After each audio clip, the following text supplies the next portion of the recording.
Good afternoon. You are watching Co-op for Two. It's Sunday, November 9th, 2025. You're joining me for the 5-year anniversary of this channel, Co-op for Two, and a celebration of 5,000 subscribers. It's so nice to see everyone here. We've got our regulars and some new people. Not really, just the regulars. Okay, we're going to do our normal channel update, which I try to do every couple months. Mostly the same old boring update, but I have reserved a little section at the end to do some reflections on 5 years of YouTube now that I'm a big shot. And but most of all, I'd love to hear some thoughts from you guys. So you have a couple of minutes to think of those before we get to the end. Let's take a look at what's planned for today. So this is, as I said, our channel update, live Q&A, the 18th one that I've done so far over the course of 5 years. 3 a year, that seems about right. Okay, here's our outline for today. Most of this is normal. I'll go over the preliminaries, recent videos. We'll look at channel statistics a little bit for the last couple months and then for the last 5 years. A little Patreon report, a little New York Noir update, more a reminder of where to learn about New York Noir. We'll talk about upcoming plans for the next couple months, and then we'll have a section where I'll talk a little bit extemporaneously about 5 years on YouTube and what it's meant and thoughts for people who might be considering becoming YouTubers. And all throughout, if you have questions, suggestions, ideas, please feel free to write them in the chat. I'll check every once in a while and respond to things on the chat, but then we can just hang out and talk for a little bit. I'm happy to talk about whatever you want to talk about. All right, let's get started. If you're watching this on YouTube Live, you already probably know about the channel, but on the YouTube description for this channel, you'll see links to the Board Game Geek Guild forum for this channel. That's where we have ongoing discussions and planning for what games to play and movie recommendations, everything. Board Game Geek has a guild system where you can different groups and fans of certain board games, whatever, can create little subsections of forums. So that's sort of the home, more permanent home for this channel. And then there is a very active Discord for Co-op for Two, where we talk 24 hours a day about all sorts of things, including the design of New York Noir, but just game recommendations in general. Anyone is welcome to join that. It's a very friendly place. There is a Patreon for this channel. I'll talk a little bit about this. This channel has no relationship with any publishers. I don't do any paid content here. I don't have any sponsorships. The only money coming into this channel is from viewers like you who are choosing to support the channel on Patreon. And we'll take a look at that at the end. And YouTube has all the links. Now, as I said, the format of today's session is I'll talk for a bit. I'll go through my slides. We're probably going to go for about an hour today, but you feel free to write whatever you talk. If you have questions in the chat, just type them. I won't respond to them right away, but I will get to all of them before we end today's session. All right, so first, let's do a little recap of the last 3 or 4 months since the last update. We'll start working backwards. The last thing we just finished doing is our traditional October Spooky Game Marathon, where we try to catch up and play all the supernatural, creepy, I guess sometimes we play the regular murder cases are pretty creepy, but in October we try to do more supernatural stuff. Jonathan Warner, longtime viewer of the channel, is the person who sort of got us onto this tradition. In October, we streamed for about 60 hours, more than normal, over 18 live streams, and I've just highlighted a couple of my favorite experiences. I mean, there were lots of good games we played. A little bit of a hiccup with some flu, but we caught up at the end. But the real highlights, I think Mockery Manor may have been the most unusual game we played that was quite special. And we also played a very deluxe escape room, a game, I guess you would call it, called Root of All Evil. Both of those were 2-part sessions. Actually, Mockery Manor may have been 3-part. I think Mockery Manor was a 3-part session. And then we played a 4-part print and play game, which might not have been the very best game, but I do enjoy these longer form games that we play over multiple sessions and seeing the same people come back and join me for them. So that was October. And then looking back more generally to the last 4 months, here are some of the games I enjoyed the most. I mean, Heredity, Book of Swan was a very unusual game. I did a spoiler-free review of that. We played the latest Masters of Crime series, which is sort of a hybrid choose-your-own-adventure mystery game. That one was a little more adventure than mystery, but I do like that series. There's a new one coming out soon called Hollywood. And it's interesting. There are also certain games that are sort of favorites for the audience to play. You can see why. Some of the escape room puzzle games are a little hard to visually see through the camera, but some of the games where we do more discussion seem to work better for some people, and certain games in general just catch the interest of the audience. And the Masters of Crime series is one of them. Maybe because there's some psychological decisions, the group likes to talk those through. I'm trying to remember, what was our favorite Masters of Crime? Vendetta was good, but there was another one we liked better. Do I have it behind me here? You can't see it. Okay. Then we played Ministry of Lost Things, which was this very cute, charming escape room game that I loved a lot. The whole group liked it. There's a new Ministry of Lost Things case coming out. You can watch my Tabletop Mystery Game News segment from a couple weeks ago where I talk about it. Vantage, which this channel has been looking forward to for a long time, maybe over a year, that I had real skepticism about, turned out to be quite good. And I'm looking forward to playing more of that. Definitely a little bit of a divisive game, but scratches that 7 Citadel itch. I liked it quite a lot. I think we may even play it again this week. Murder in Prague, which was a cold case game we played in several parts with some of the best, no, the best video production and acting we've ever seen in multimedia for a cold case game. Melissa says it was Shadows. That was our favorite Masters of Crime. I think that's right. Not all of us was our favorite, but for some of us it was. For me it was. We played Medieval Mysteries, a great game for mystery game for families. I think we're starting to build a repertoire of family-friendly mystery games. It's not really the thing I focus on, but occasionally we stumble on one that is so charming, but also would be good for adults and kids. Medieval Mysteries and Ministry of Lost Things both fall into that category. Then we played a New York noir case written by Anna called The Rookie, which was phenomenal. I've been playing a couple games with Greg lately, and 2 of our favorites over the last couple months have been Bomb Busters and Regicide Legacy.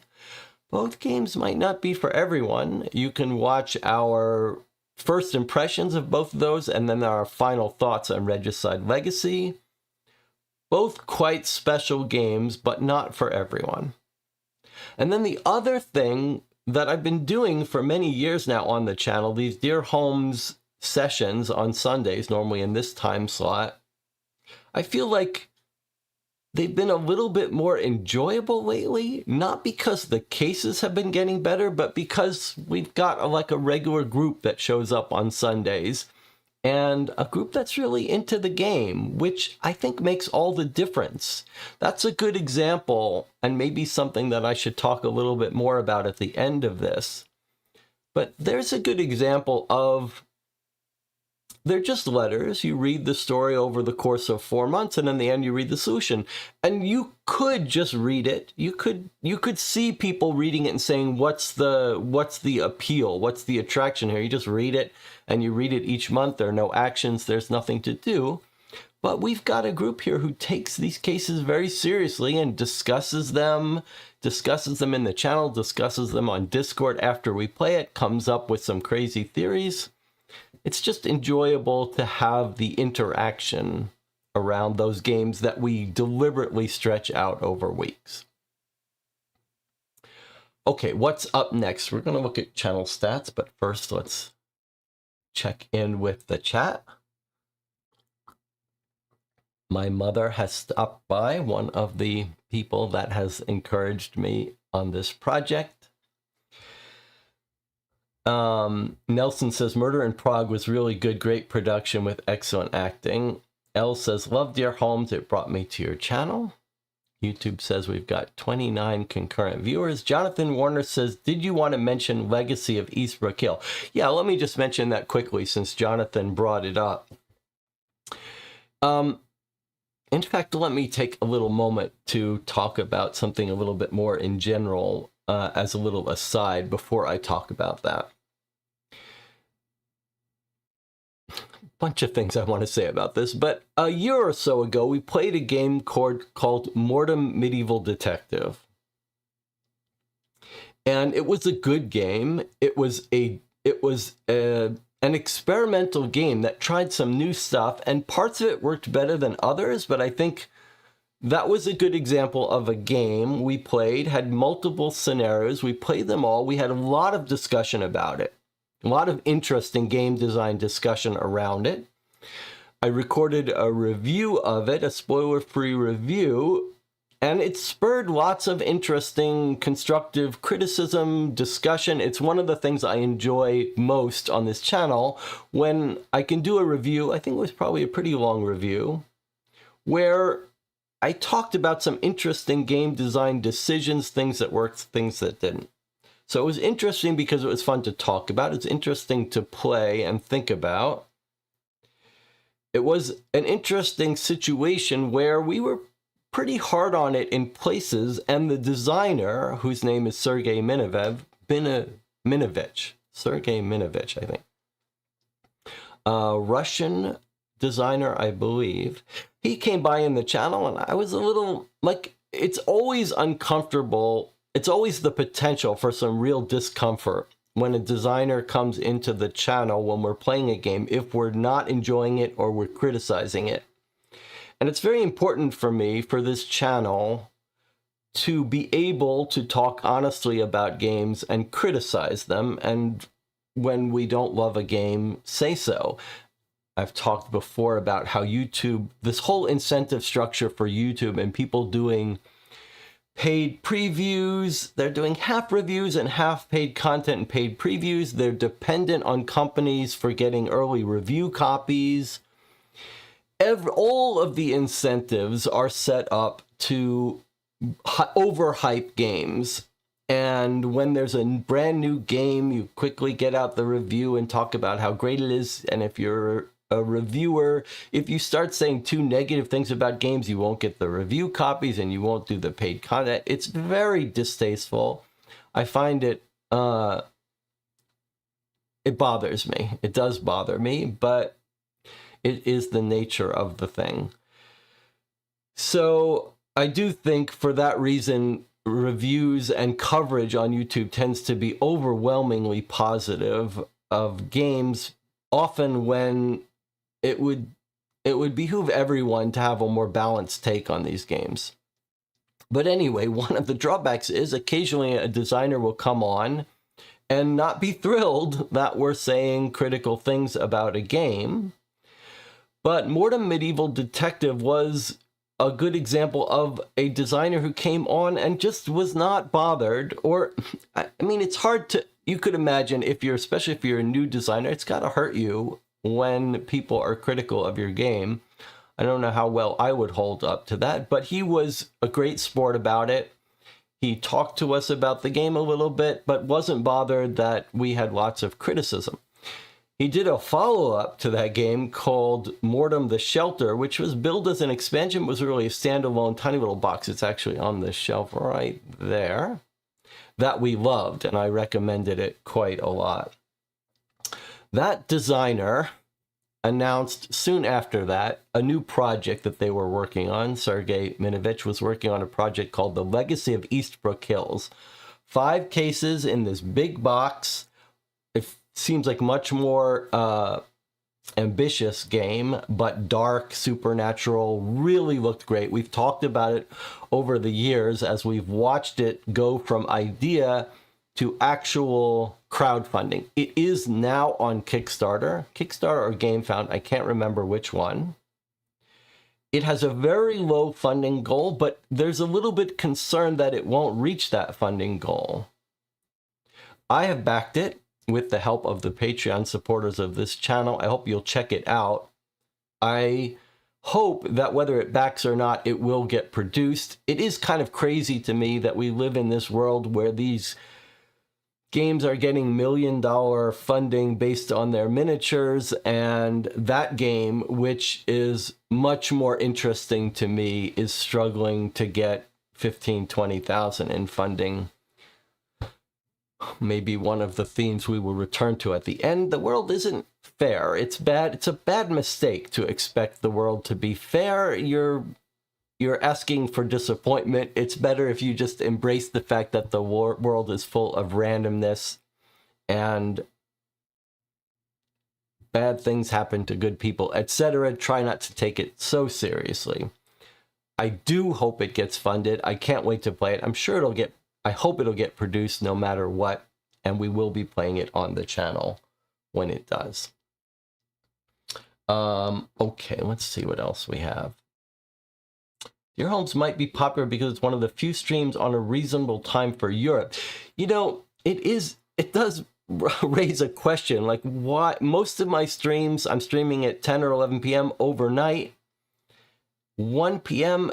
is the only stream I do on Sunday, and Rob says that's the time which is reasonable for Europe. So you have to ask yourself, who is it convenient for at 1 a.m.? If I'm streaming from 10 p.m. to 3 a.m., who is that convenient for? I guess it's convenient for the night owls like me. And no one else. There's an opportunity there for someone who wants to create a country. Create a country in that time zone. It seems like you'd have less competition. Okay, back to our channel stats. Okay, let's take a look at the last 90 days. This channel is a very flat linear channel. It almost always looks the same. But if you're curious, here are the chat stats for the last 90 days, and in the corner is the previous 90 days. So you can see what YouTube says, up a little bit in views, up a little bit in watch time, up a little bit in subscribers, but really every quarter that bounces around a little bit. You can see we have passed 5,000 subscribers. That is a milestone for this channel. 5 years, 5,000 subscribers. I've said before, a real YouTube person would say that's horrible numbers. Horrible. You should scrap the whole thing. It's a failed experiment. Most of the YouTube channels that keep going for 5 years have seen nice exponential growth. Whatever, this channel is just limps along happily. No excitement, no big moves, but there you have it. And about 100 subscribers every month. 90 to 100 subscribers every month. That's basically, I guess, yeah, that's basically how the channel goes, and a little bit of an improvement from the last quarter, but not substantial. No complaints though. Let's look at what were the top live streams and videos. This would be useful if you're interested in making a competitor channel here. Hunt the Killer always gets views, but then it's interesting. The first Vantage playthrough got some attention just because Vantage seems to be popular. The part ones of some of these two-part games get views, but then the viewership drops off for part two. But Murder in Prague, Ghost in the Attic 2 sort of deluxe games, the Cryptic Killers games always get viewers. As far as reviews, recorded reviews, the Fate of the Fellowship review that I did with Greg got lots of views. It seems like probably all videos on that game, the In the Pandemic series by Matt Leacock, got lots of views. And then the Regicide Legacy First Impressions video got lots of views. That's a little bit surprising. Heredity Book of Swan review got lots of views. Someone posted, like, why isn't this game getting more coverage? I had a little comment about games getting coverage when reviewers pay people to cover them. That's my theory. And preview copies and all that. But it's, and then the Murder Mystery Party, the sort of roundup of the series, seems to be getting views regularly. And then in the corner here, if we look at, we see who joined, what were the live streams that most people joined for. I can't even read what that Sunday afternoon. Oh, that must have been I don't know why. Oh, whatever that was. These are the games that more people join for. Nothing really to be learned there. I should probably just remove that. Okay. And then if we look at the stats for the last 5 years, here they are here. You can see November 2020 was when the channel started. The light green are the live streams. So when the channel started, there were no live streams. It was just recorded video. It looks like every January, there's a little bit of a bump up. I don't know why that is. I don't think we stream anything special in January, so I don't know why they're not going up in October, but there it is, and you can see, what am I showing down at the bottom?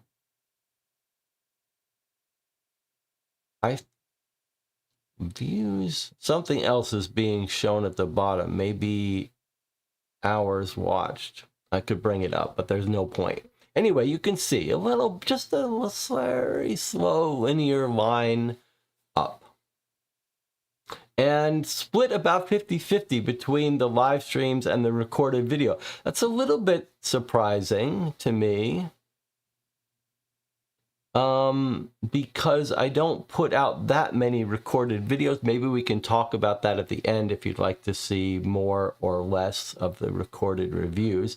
I tried to record eventually a spoiler-free review of all the games we play live, as well as leaving spoiler-free comments at the end of the live streams for people who don't want to join me but want to see if a game is worth playing. 900,000 views over 5 years. What is other? I don't know. And why are January's bumps up? Maybe that's just more of a general thing. Maybe people just watch more YouTube in January, or maybe in January YouTube tries pushing out every channel a little bit and says, maybe people will like this, and they're like, no, okay, all right, take it back. Let's see. John says, I'm not sure why October is not showing up more. I think, it may be that October is not for new people joining us. Maybe October is just for the regulars. I appreciate that the regulars enjoy the October spooky games. I certainly do. Anna says, the late night streams work best for me. It's morning in Hungary. Statistics don't mean much. Quality over quantity. Well, I don't know what we've got on this channel. I wouldn't say we have quality over quantity. I think we probably have quantity over quality, but the statistics aren't really relevant for us. We just look at them because it seems like you should. Eliza says, how do you feel about your channel stats? Do you wish you could grow faster and make YouTube your main job? No, I do not. I feel fine about them. I don't want to grow faster. I don't want to make it my main job, but I'll talk about that a little bit. Delia thinks it's just that people have more time in January to watch. Other might be engagement on the community posts. Yes, I suppose it could be just like people reading the occasional posts that I make on YouTube. Okay, let's keep going. I wish I could remember what that inset is. Maybe that's combined. It doesn't matter. It's the same exact pattern. Okay. Let's take a look at some demographics here.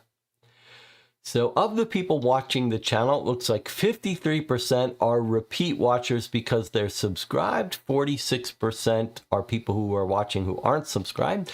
This is a good time to remind you that if you like the content on this channel, you might as well subscribe.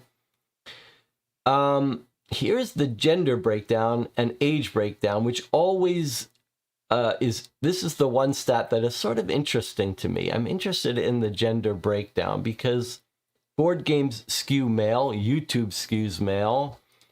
I think probably if you looked at a normal board game channel, I'm guessing it would skew more male than this channel does. I've talked about this before. Sometimes people are uncomfortable talking about these kinds of demographic breakdowns. My father was a sociologist. You get in the habit of just being upfront about some of these things and discussing them. I think that's a more healthy way to be. I find it fascinating. You know, I think there's some interesting stereotypes about male versus female, especially in the video game and board game world. And one of the interesting patterns you look at is that the males tend to be, if you look at the people who do these speed runs, who like play through the board game, the video game and play it over and over and over again and do this sort of obsessive optimization of getting better, that tends to be heavily skewed male. And I've always played with very strong female players in board games. In fact, most of the groups that I've played with, and just thinking about friends, there have been very strong female players. I don't think the strong part matters, but very devoted, serious board game fans and players. And I think the mystery space, though, tends to skew more female than you might expect. I'm not sure exactly why that is, but some of our top serious detectives on this channel, some of the people who are most thoughtful and engaged in these mystery games are women. And yeah, I love it, but I love everyone here who joins. It's sort of the thing about, you know, the people that like you like them back. But anyway, the age breakdown, that seems about right.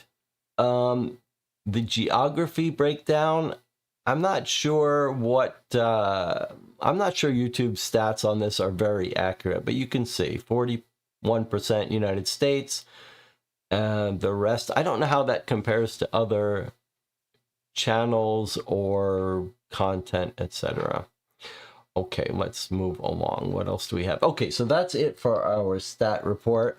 Let's see if there's anything else in the channel. Gen Z and anyone younger barely even know what board games are these days. I don't know. Board games seem to be very popular. I don't understand how the board game industry can survive with these game costs getting up so high and so many games coming out every year, but it is surviving. All right, let's go on to the Patreon report here. I just have one slide here. So currently the channel gets $174 per month from 42 subscribers. Compare that to 4 months ago. It was $143 from 35 subscribers.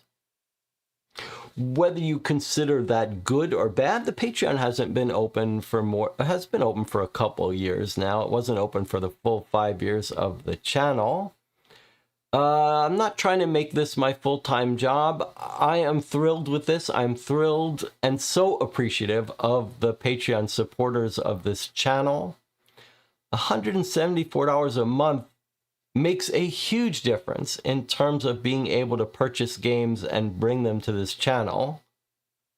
It makes a very concrete difference because when I see some deluxe game, we played in October, we played a deluxe game called Root of All Evil. That cost $120 for a one-time playthrough. It's the Patreon supporters that make it possible to buy games like that without worrying about them. If it was me, I'm somewhat stingy about my money, especially if you only play it once or twice. But another good example of the kinds of things that the Patreon people make possible is there are games I might buy otherwise, but might wait for till they came on sale. For example, one of the more popular games on this channel, that one of my favorite games of 2004 was Medical Mysteries New York City Emergency Room. I think it was my recommended game of the year, 2024, my favorite game. You can watch my video. I guess I made a video of best games of 2024, and I made a game of holiday favorite mystery games, which is one of the most useful videos I've made. You might want to check that out. But anyway, the point is that that game is not yet easily purchasable in the US, but I was able to order it from overseas and spend a little more because the Patreon supporters of this channel make those kinds of things possible.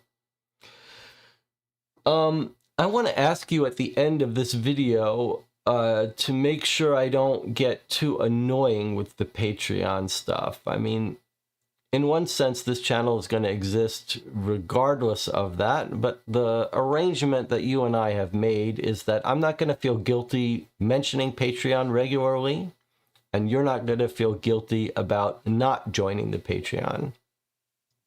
But I hope we can all take a moment to thank the Patreon supporters of this channel for making it possible for us to play games. You might consider becoming a member of the Patreon if you're continuing to watch the channel, but if you don't have the spare money, don't think twice. If you are a supporter of the Patreon, thank you. On behalf of everyone on this channel, thank you. I really am appreciative of it. And do not hesitate to make suggestions of what games you think we should buy and play on the channel. There aren't that many real benefits of being a Patreon supporter other than that you're helping the channel. But one thing I do occasionally do is when I record reviews, I tend to put them up on a playlist that the Patreon supporters can view earlier, sometimes weeks earlier before they get to the real channel. On the other hand, there's no exclusive content for Patreon supporters, and I don't want to get into a little rat race about giving special content to the Patreon supporters. So if you're supporting the channel, it's because you want to, because you enjoy it, and because you like the idea of the channel being funded by viewers rather than companies trying to get good things said about their game. Okay, that's Patreon. Let's check in with the chat before we go to the next section. Optional Joy says, thank you so much, Patreon members. Yes, this is the perfect thing. If you don't feel comfortable supporting via Patreon, that's great, that's fine. You can join me in thanking the Patreon supporters, though. I really do think that's a nice thing we can all do. All right. Moving along at a rapid pace. Here's an update on New York Noir, the game that I've been working on for the last few years with lots of help from the channel. There is the box there. And this update is just one slide. I just want to remind you that there are design diaries where I talk at length about the progress of the game. And I recorded one yesterday.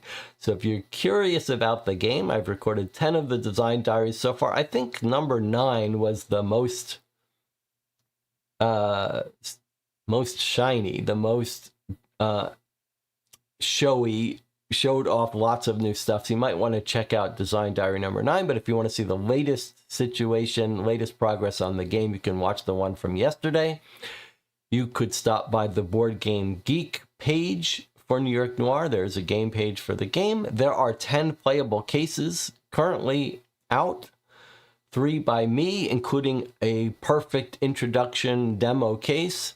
You'd have to download all the materials to play using PDFs. Don't try to print anything out. And we'd love more authors. I've written some guides for authors to write cases. It's Sherlock Holmes Consulting Detective Inspired Game Mechanic. But anyone who's interested in getting involved, there's lots of jobs that we could still use help for. Or just write a case and we can play it on the channel. One of the things I'm most interested in is play-by-mail support. So I'm hoping to start working on that and working on a new case. If you're interested in a case that's going to take you 18 hours to play, you could check out my latest case. And the goal is, we do have a time frame here. I'm hoping to have physical copies produced in 2026. Whether we kickstart it or just find a place where people can order a one-off printed copy, it's not clear. No one's going to make a profit on this, but it would still be nice to find a way to get physical copies in people's hands, especially in the hands of the people that are writing cases for it. Okay. Anything else to talk about in the chat? No. No questions pending. How did these channels get so many questions sent to them ahead of time? Doesn't happen here. Okay. Let's talk about near-term, far-term plans here. In November and December, and let's see what we're looking forward to. I think the number 1 game that I mentioned was Medical Mysteries Miami. That's a box. There's 4 cases. I think 4 cases. And that's a game that sometimes I give you advance notice on this channel about a live stream, and sometimes it's sort of last minute. I try to give plenty of advance notice for the games that I think people are most interested in joining. Several people have told me on the Discord that they want to join for Medical Mysteries Miami, including Debbie Levy, who's just joined us. Debbie Levy has been helping a lot with New York Noir and editing cases. That's another, if you're interested in writing a case for New York Noir, one of the real things that we can do is we can give you playtesters and people who are willing to help out and make suggestions. Anyway, so Debbie Levy is one of the people that is interested in joining for Medical Mysteries Miami. So I think what I'm going to try to do is coordinate a little bit on the Discord and the Board Game Geek Guild about the schedule and try to give you plenty of notice. Maybe we'll try to play it for like 4 consecutive Fridays or Saturdays. I definitely want to play more Vantage and record a review of Vantage after, I think we've played it about 4 times. I might want to get in a few more plays. We do have a 6-part escape room game called Shackleton that I'm curious to get played. Deadbolt Mystery Society, with the help of Patreon supporters, I bought their latest 4-part movie crate. It's like 4 little boxes. I'm curious to try that with the channel. I do have at least 10 games I need to record spoiler-free reviews of. We do have a backlog of New York Noir cases that I want to get played on the channel. I think we're going to try to do that in November and December. Play Anna's 2 more cases from Anna, 2 cases from Martinez, and Jonathan has written a case. So I think we'll see a little bit more New York Noir games on the channel. I have some ideas for some roundup recommendation videos. I tend to not do too many of these top 10 videos, but I have a couple ideas for some videos I want to record, including the favorite one I'm looking forward to is games that we'd like to see more content for. And then Matt C has said that he's willing to do another improv case, play-by-mail case. We've played 2 of them now by Matt on the channel. One Sherlock Holmes based, one New York Noir based. A very special experience. Basically, Matt improvises replies to our letters, so it's much more of an interactive play-by-mail game. Quite special, quite unique, one-time experience. And maybe we'll do that in and around Christmas. I was thinking, do we want to do something special around Christmas? But maybe that would be a good game to do around Christmas. Or we could play our last remaining 1930s dossier by Helen Riley. You let me know how you'd like to celebrate Christmas. And you let me know if there are other games that you want us to play in November and December. Okay, so let's take a pause here, and then we'll do the more experimental section of today's session and reflect a little bit on 5 years of YouTube.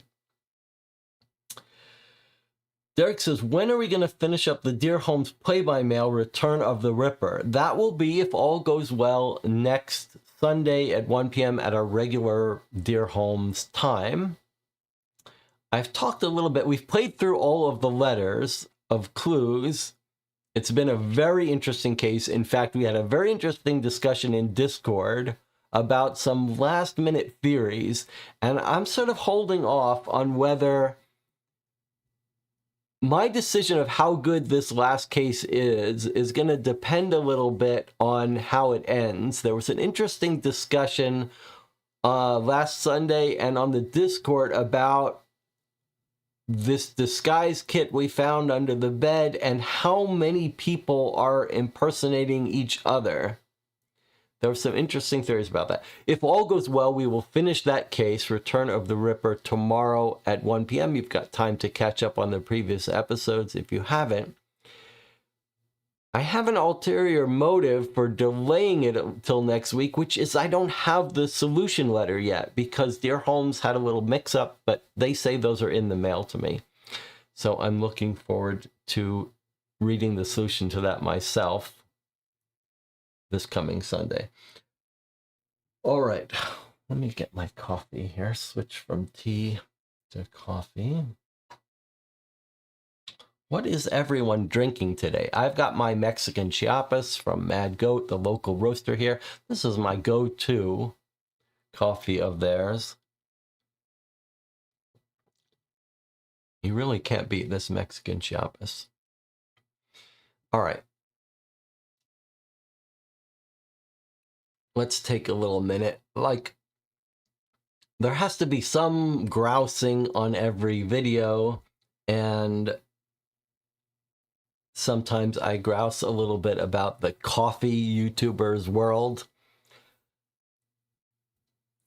I watch these coffee espresso YouTube channels partly because it's a little bit of hate watching and cringe watching, and you can watch anything. You watch something long enough, you just get comfortable with it. Anyway, I'm going to do my normal rant about bad influence and incentives on YouTube. So Lance Hedrick is one of the big popular coffee YouTubers. The other one is James Hoffman, but Lance Hedrick does these coffee reviews of equipment, and they're, every new piece of equipment is here's the exciting thing, but here's Lance Hedrick doing a review of this meticulous espresso machine and also announcing that he's being paid by the company and joining the company in some amorphous, vague capacity that's getting paid.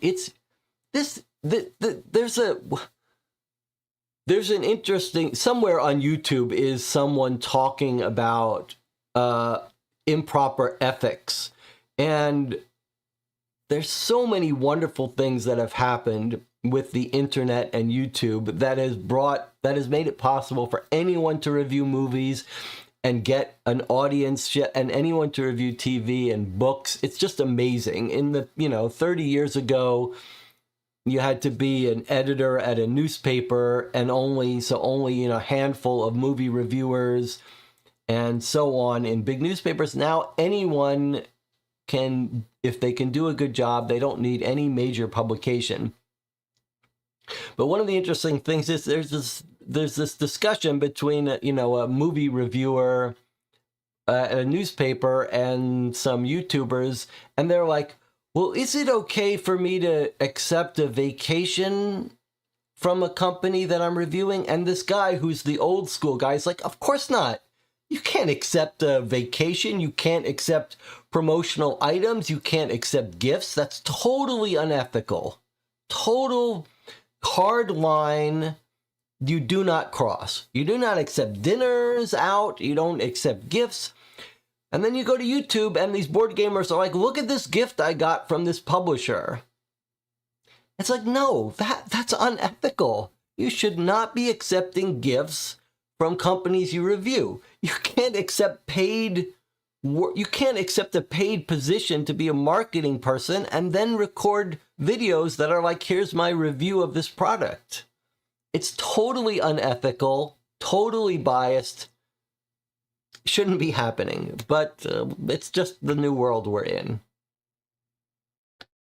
Anyway, I don't like it, but I'm grousing about it. I'm saying how I dislike it. But you know what? Is it the worst problem in the world? No, it's like a first world problem. Buyer beware. You should be watching these things and tell yourself that none of these opinions are unbiased. They all have terrible incentives, but they're not terrible people. I'm trying to offset a little bit all the gung-ho enthusiasm about this. It's not a matter of, the answer to that, you can't just say, well, I'm not gonna slant my views. Yes, I'm getting paid for them, but I'm gonna try to give my honest opinions. The whole point of saying it's unethical is that you can't be unbiased. Everyone has biases. They all sneak in. And so the reason for practice, for trying to have a line between you and the people you review, is to try to do your best to not let those unconscious incentives get in. But anyway, just do your best. First of all, support the channels that aren't taking the money from companies with your viewership and your encouragement and maybe your money. And, try to take everything with a grain of salt. Okay, that's our segue here. Well, I guess we can check in with this first here. Debbie is drinking honey and chamomile tea. Jody Anderson is having a cup of Earl Grey. Arsene says you can't beat water. Jonathan says water. I don't know how you people drink water. I can't drink water. I do keep a cup of water at my bedside when I wake up and drink a sip of water several times a night. But in normal life, when I'm awake, I can't be drinking just plain water. Flavored seltzer is good. I love the La Croix. I love the coconut La Croix and the guava. Melissa says, I grabbed a Starbucks sugar cookie latte on my way home. Very sweet. That does sound sweet. And Motto, second cup of black coffee. All of my coffee has half and half in it. Tablespoon of half and half. Eliza says, I saw your video about coffee and how you make it. Loved it. I recently bought my own espresso machine. It's been a journey. It is fun to get on this espresso journey. Just embrace the craziness of the process. I have a theory that anything involving like a drug, like they say the heroin addicts get so involved in their habit of doing all the stuff, anything, especially something that's delivering a drug like caffeine, your brain just wants to make elaborate process around it. So just embrace the elaborate process, but don't think that there's a perfect way to make your espresso. Just think that there's a more complicated way to make it and embrace that. You can watch my videos on my Arduino electronic scale project that I made. I've got a couple videos on that. Every time I release something like that on the channel, the subscribers drop. They don't want it.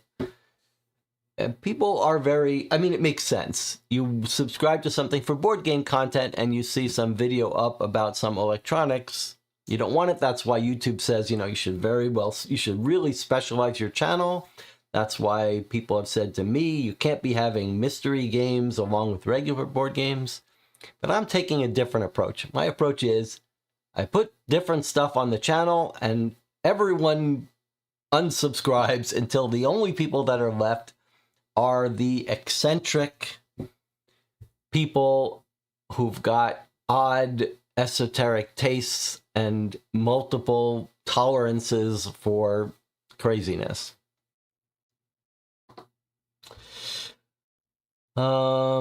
Okay, Marco is drinking from a mocha pot, a very good, cool, old school coffee making system.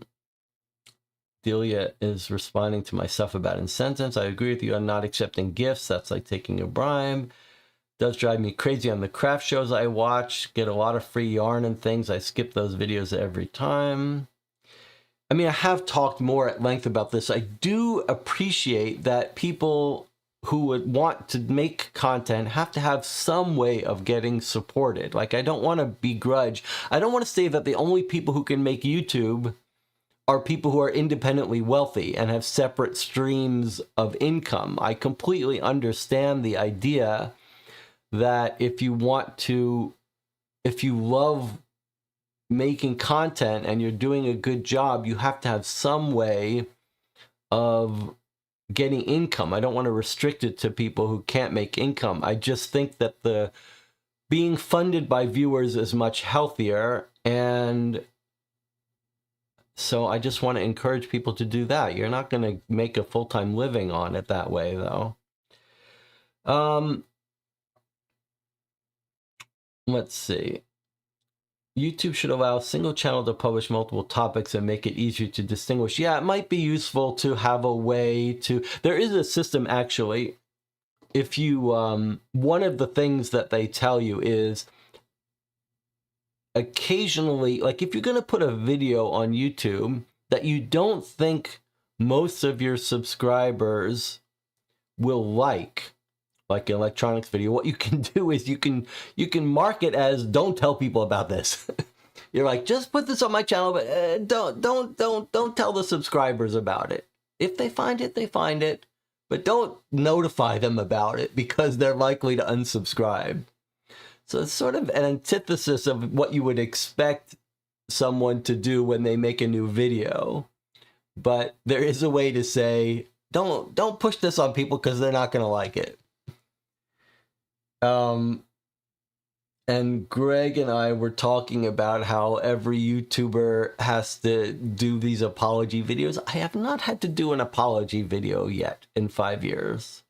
Will I have to one day? And these YouTubers, like, that's a thing that gets you more views and more subscribers.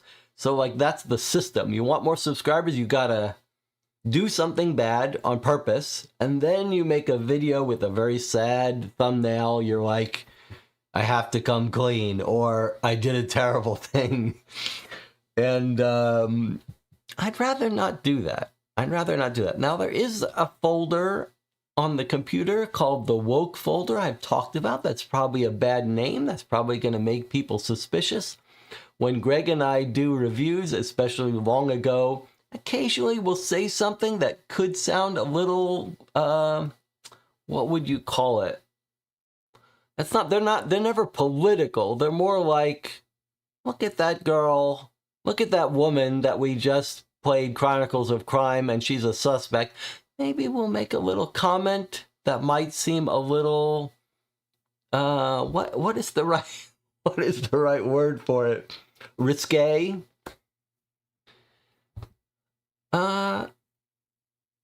You'll hear me make those comments when I do my live streams. And if that makes you uncomfortable, so be it. My strategy is let's cut each other some slack. We're all humans. We all have thoughts. Let's be kind and generous in spirit to each other. But anyway, I have a little folder of those, and those things come like I'll record and edit, and Greg will say, you can't put that in YouTube. Usually it would be like the outtakes. And Greg's like, you can't put that in the video. People will get angry. So I'm like, all right, that was my process. Like if Greg objects to something, I got to get rid of it. So there's a little folder of those. If and when I die, those can go up. Or if Greg gives me the green light, or if we decide I'm dropping subscribers, I got to get some more subscribers, I need to make an apology video, then I'll release that woke folder, and then you'll hear me commenting about the naked woman in, I forget what game we played. Anyway, and then I'll do the follow-up apology video for being so insensitive about putting those videos out. Okay. Let's talk about 5 years of YouTube. I made some notes here. Let's see what we got, but I'm happy to talk about any of this or not. Let's see what we've got here.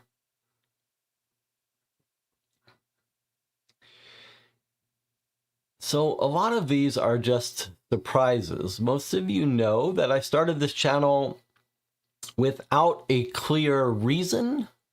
Greg and I started it together 5 years ago, recording reviews of board games. We love to talk about board games.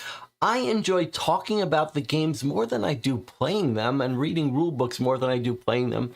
It causes a little bit of friction with some of my other friends who are hardcore board gamers, but it's always been the fact that I enjoy talking about the games at least as much as I enjoy playing them, and that's why occasionally you'll play games with people and they'll play the game, they'll want to move on to the next one. I want to play it and then I want to talk about it.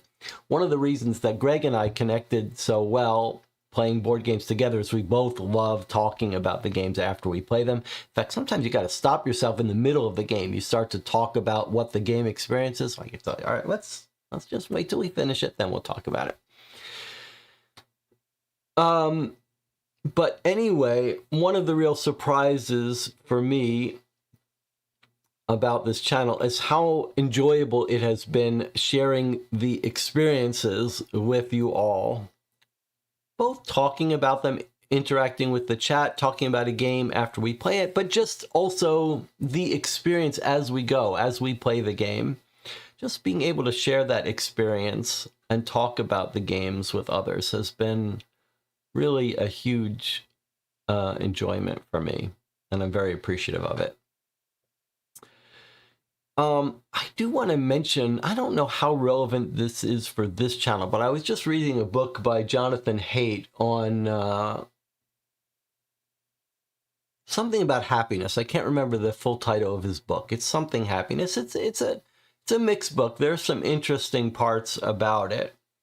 He's talking about the nature of happiness, and I forget what the subtitle is. It's something about like learning from the wisdom of about what happiness is.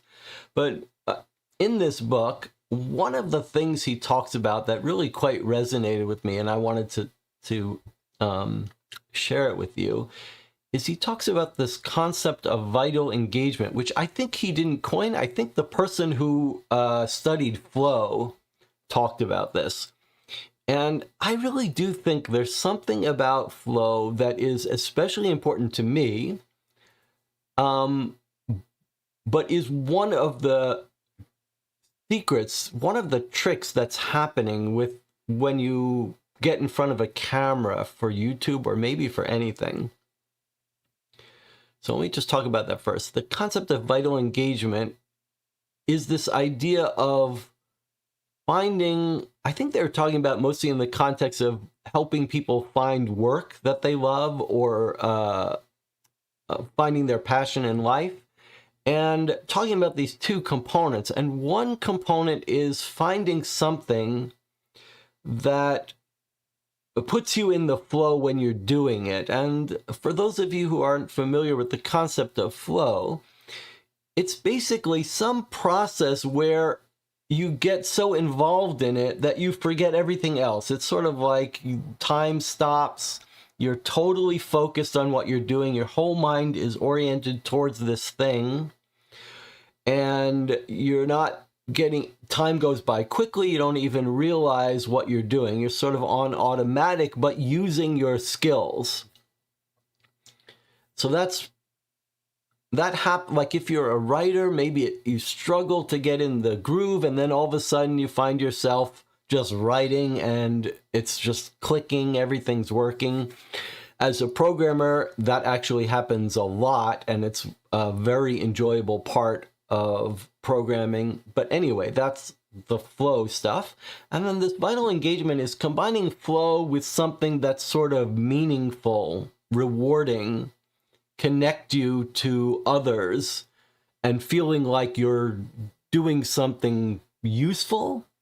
Now, I wouldn't say that there's something useful about this YouTube channel. I don't feel like I'm producing something useful in some objective sense.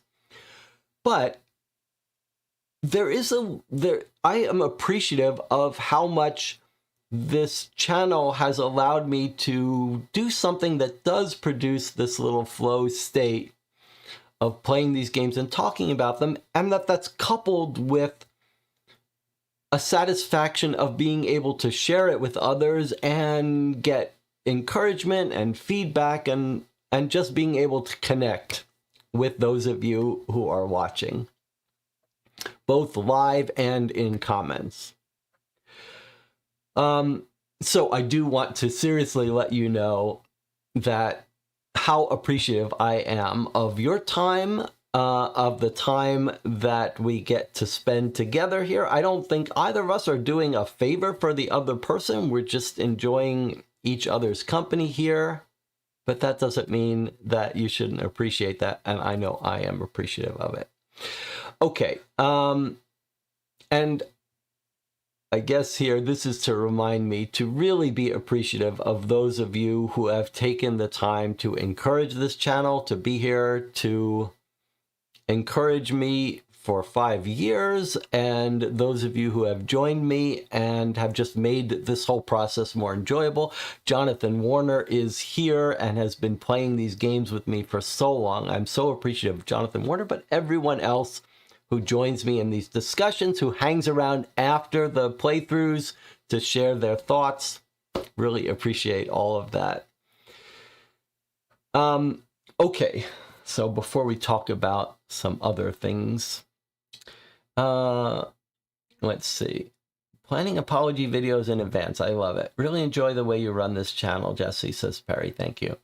Catherine says, hi all, I'm late, but want to say thank you, Jesse. Thank you, Patreon. Huge thank you to Jonathan for all the work on the spooky season. All right, things that I did not expect. I certainly didn't expect when I started this YouTube channel 5 years ago that I would find a group that I clicked with, that I really enjoyed playing and talking about games with. I have told people over and over again that you will find a board game group in real life or on YouTube that you click with. Some of us are maybe less eccentric. You can go and find a group to play games with and you'll be happy playing the games. Others of us are very certain. We only get along with a small number of people and want to spend time with a small number of people. That's me. You will find your group. If you are watching this and really wish you had a group of real life friends to get together to play games with, and wish you could find an internet group that you could play games with or share your hobby with, you will find them if you make the effort. If you go out there, if you just go to the board game shop and say, hey, who wants to play this game with me? You will find your group. You will find your tribe. In the current age we're in, if you want to, if you're finding a hole, if there's a hole in your life and you want to find people to share your hobby with, it is worth making the effort to find them, because there is something very special about finding your little tribe, your group. Another thing that I absolutely didn't expect when starting this YouTube channel is, and this may be this may not be true for everyone, but it certainly is true for me, that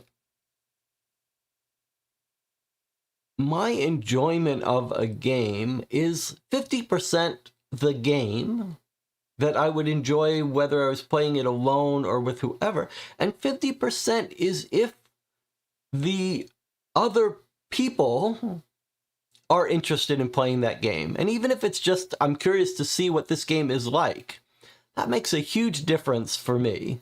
And so having those of you out there who watch this channel and join me for the live streams, it's wonderful when someone says, hey, I'd really like to play this game. Let's play it.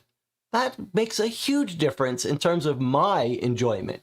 It's not that I think, well, I don't want to play this, but this other person wants to play it, so let's play it and make them happy. It's much more rich of an experience of someone saying, hey, I'm really interested to try this game. Let's try it. Then I feel like, yeah, let's try it. It'll be fun. And just the fact that someone else is interested and enjoying it makes me enjoy it.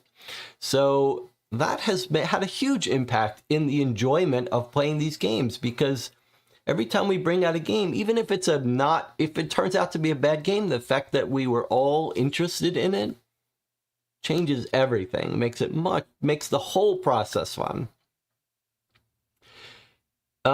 Another thing that I didn't expect, which is always enjoyable, and Jonathan Warner is in the channel, and this is I think a big part of this is Jonathan Warner creating such a welcoming experience for other people in the channel, but others as well. Like, all of you are so good at making people feel welcome and accepting new people to talk about stuff in the channel while I play.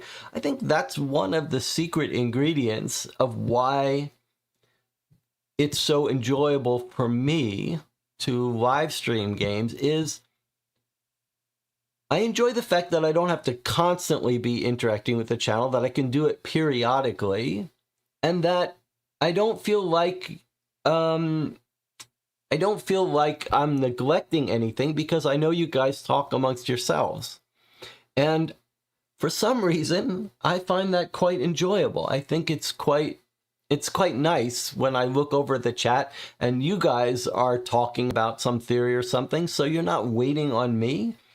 And it's like a full-fledged game group happening, and I love that. I love that there are enough people there now, but not too many, that you can actually chat. Like, sometimes you watch these big popular streams and the chats are just scrolling by. No one's actually having time to talk to each other. They're just offering little quick comments on the content.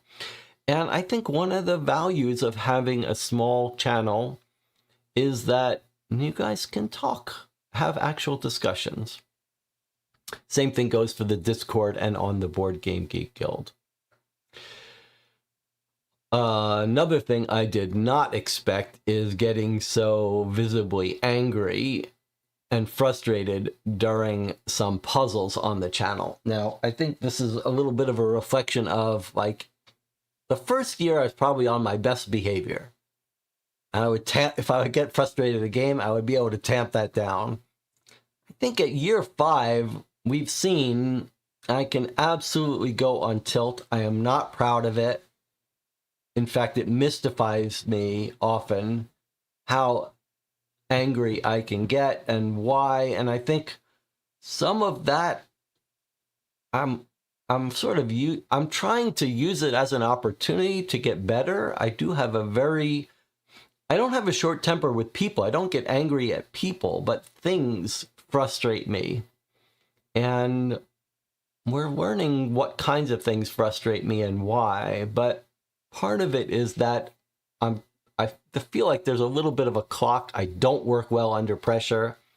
And being in front of a camera, even if we're going to do a 4-hour stream, there is a little bit of a frustration that creeps in, like, this stream shouldn't go on 10 hours, and I've been sitting here for an hour trying to solve this origami puzzle. But I certainly did not expect to be getting so honestly frustrated and openly angry in front of a camera. Doesn't reflect well on me. It's not a good look. But sometimes I can't help it. I can't help it anymore. I probably could have in year one.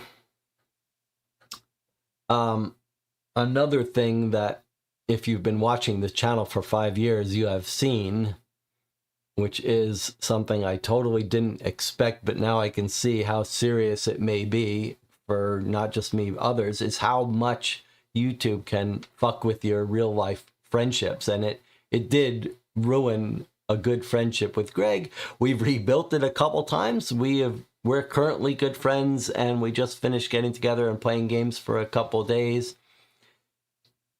But it's tricky, and I'm not sure I understand 100% about why it's caused problems.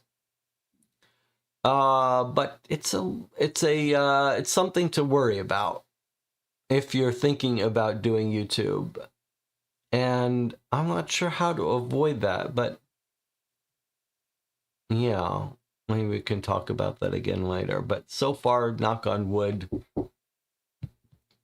we've avoided that. It's, in general, as you get older, it's harder to maintain adult friendships. It's more work. You really have to do work harder at it. You have to be more conscious of how important friendships are. That Jonathan Haidt book I was talking about mentions the difference between people who are happier for longer has to do with connections. I mean, we are social creatures, even if you're introverted, and we can talk about that a little bit. Social connection is important. It's important for your happiness. Another thing I didn't quite appreciate that has become very clear is important during our live stream mystery game playthroughs is how enjoyable and how valuable it is to be brainstorming about these cases out loud. And there's something about being able to talk to the group in the chat while playing that you wouldn't do if you were alone. If you were playing these games alone, you have an internal dialogue. I think this is a bigger lesson in life. When you're thinking about something, whether it's a game and trying to think about theories or just trying to solve a problem, there's an internal dialogue you have that feels like it's sort of a full dialogue. You feel like you're having a little, you're internally giving your thoughts about something or voicing a hypothesis and chewing over it, turning it over in your head. But it's really quite different than if you try to verbalize it. There are huge numbers of things where you think you understand a concept in your head, and when you try to say it, it doesn't work. Like, it doesn't come out. Your explanation doesn't make sense. And I think a huge part of the enjoyment of having this channel and getting to play these games with you is that you're sort of forced to verbalize things that you wouldn't otherwise verbalize. And it's a very different experience.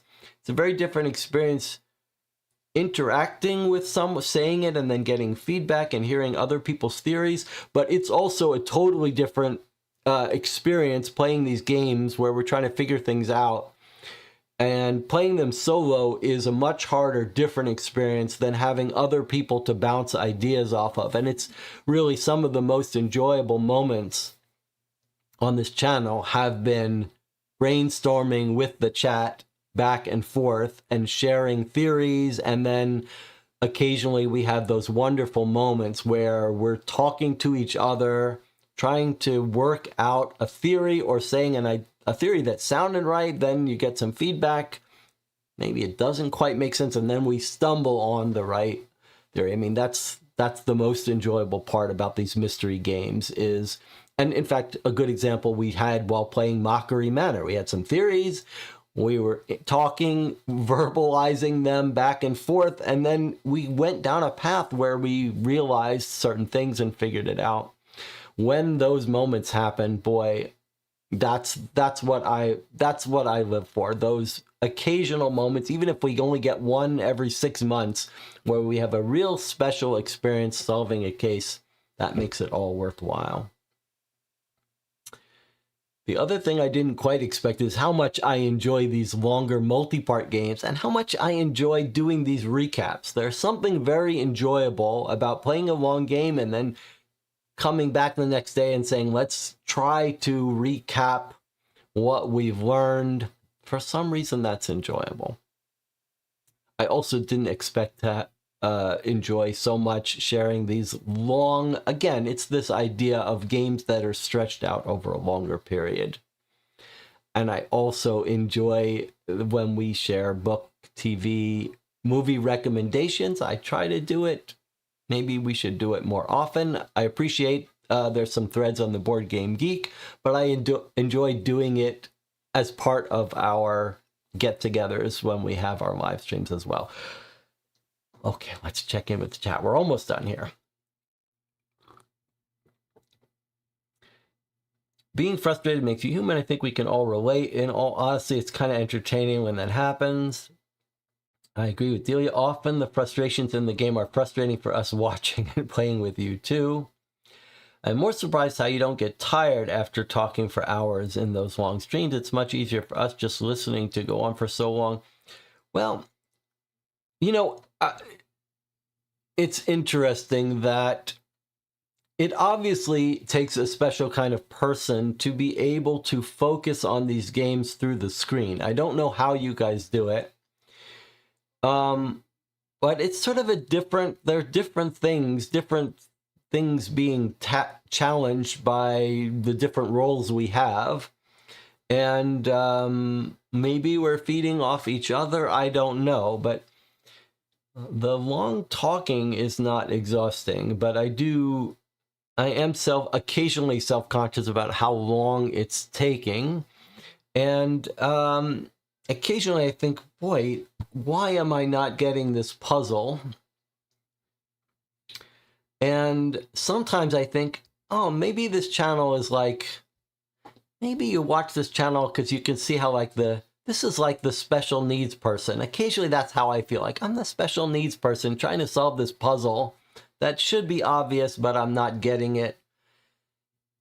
It's a little bit humbling occasionally. There are lots of channels like that, Cracking the Cryptic. There are people that are so good at these puzzle games or so good at these puzzle boxes and stuff. And that's not what this channel is. This channel is like, you know, I'm okay. There are things I'm good at. There are things I'm not good at. But you're not watching this channel to be amazed by someone who's so good at these games. You're sort of watching it to be part of the game, maybe, or to see if a game is useful.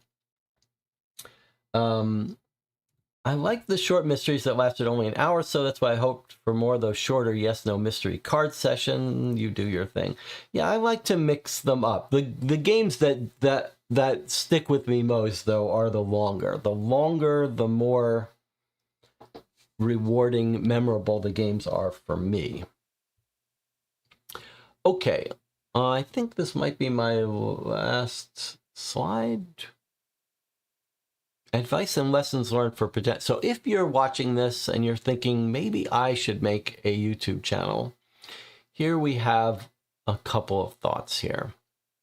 Oh, that was supposed to come in one at a time. All right, well, let's just tackle it all at once. First of all, if you're looking to make money on YouTube, I got nothing for you. Don't know anything about it. Can't help you. I'm very bad at it. Okay. Non-zero chance it's going to fuck up your friendships, your relationships in real life. So be very careful and aware of that. Now, you might be sitting out there and a little voice in your head telling you might enjoy creating your own YouTube show. I think probably if that voice is telling you that, there's a very good chance that that voice is right. And you should listen to it, and it might be actually more satisfying than you think. If you're trying, if your goal is to get a big audience, if you're only going to be satisfied if you get a big audience, I think you'd be better off re-evaluating that motivation and I do think it's a double-edged sword. I think it might be more healthy to just try to find your little group and be happy, and maybe you'll be able to connect more deeply with that small group, and it might be more rewarding and satisfying. I do think, like most things in life, you'd be well advised to just embrace the process and the trip, the journey, rather than having an end goal. And you should be prepared to spend a lot of time just talking to yourself. If that's enjoyable enough, then the other stuff will follow. I do think you shouldn't be asking yourself, do I have some natural skill? Am I good at this? And that's why I should be on YouTube. I think that's probably the wrong way to look at it. It's probably more helpful if you do it because you're bad at it, and it's an opportunity to get that learning curve, have the enjoyment of doing something you're uncomfortable with and seeing what that feels like. And then this comment about introversion, I do wonder, you might think that talking and interacting with people is a skill, is something that you associate with extroverts. But I think the modern interpretation of introverts and extroverts is actually resonates with me. And that theory is, it's not that the introverts don't like being social. It's that extroverts recharge their batteries by being social. Like they go to a party and then they feel full of energy afterwards. And the introverts might also want to go to that party and hang out, but afterwards they need to recharge in a room by themselves with peace and quiet. And I'm definitely an introvert. But to me, it feels like YouTube is a little bit of a loophole there. It's after I finish a live stream, I do not feel drained and like I need to recharge by myself. So it's a little bit of a loophole in the sense that you're getting the enjoyment of social interacting, but you're sort of, because it's on your own terms, it doesn't trigger that draining of energy and battery. So I do think if you're an introvert and you struggle with wanting some social interaction but finding it draining, then it may be that YouTube is the loophole there. I also think there is just value in talking out loud, talking to yourself. There's some stigma, like people, the idea of walking down the street, talking to yourself and being seen as a crazy person, whatever. I have always been a fan of talking to yourself. I find it's talking out loud triggers a different kind of thought process, whole different loop that happens when you hear your own words outside your head. And I do think that's worth exploring. If you think of that as a stigma that you're avoiding, you might want to try embracing it. And lastly, the last item on this slide has to do with those little tinges of looking at your YouTube stats and having that bother you. And I do think that this gets back to the first comment I made when we started this stream about, I don't even remember what I was going to say. The point here is that it's very easy to say, I don't care about how many views I get. I don't care about how many subscribers I have. But inevitably, there's little voices that come up occasionally and they're like, you've just spent 4 hours editing this video and no one's watching it. And here is someone who's sitting there and getting 100,000 views. Like, that was the connection to what I said in the beginning. Life isn't fair like that. It doesn't work like that. Plus, it's more complicated. Like, there's this whole thing with reputation and stuff. You can't expect people to start watching your content just because it's good content. There's a whole bunch of much more complicated stuff. And should you even care how many viewers you get, how many subscribers you get? Like, it's complicated. And even whatever you think you feel about it, little voices will occasionally pop up. Like, occasionally I look at Board Game Geek. There's a front page on Board Game Geek, and Board Game Geek has these like featured YouTube channels, or I forget what they call it. But occasionally I'll look at that and say, wow, there's a channel. They've got 15, 20 videos. Maybe the production looks bad. Like, I look at it. I'm not one of these people that looks at these videos and says everyone's doing an amazing job better than me. I got the opposite problem. I look and I think, that's not that good. So occasionally I look at the front page of Board Game Geek where they're featuring channels, and I think, wow, 5 years, almost 1,000 videos. Why is this channel not on there? Or the same thing, you'll be like, oh, I spent a lot of time on that video. Why aren't there more viewers? It's just these little voices. And then they go away, and then I'm very appreciative of this. And those voices are just occasionally there. But you got to be ready for those voices and have a thick skin and just say, you know what? It really is not, in the scheme of things, it doesn't matter. You let that voice talk, and then you say, okay, go away now. Let's get back to real life. Let's get back to what's important. But it's impossible not to occasionally have those thoughts. In the same way that we play on this channel what we enjoy playing, but occasionally a new game will come out and you'll hear that little voice. Greg calls it Dr. Jekyll and Mr. Hyde. Occasionally you hear that little voice say, that's the popular new game. If we play that, we'll get more viewers. Like, those voices come up. I try not to encourage them. They're certainly not the thing that I focus on, but you won't. Occasionally that voice comes up and you have to fight it. You have to fight it. Okay, let's see. That's how I found the channel. For help with some puzzles, we've learned a lot how to figure out some of the puzzles. We certainly have learned together how to solve certain puzzles. Isara says, can you elaborate on point 2, please? In what ways are friendships affected? Melissa says, I think he's referring to the harm the channel did to his friendship with Greg. Talking about effort, I think we all agree production quality of your streams is stellar. The setup you have is so immersive, it really feels like you have the game in our hands.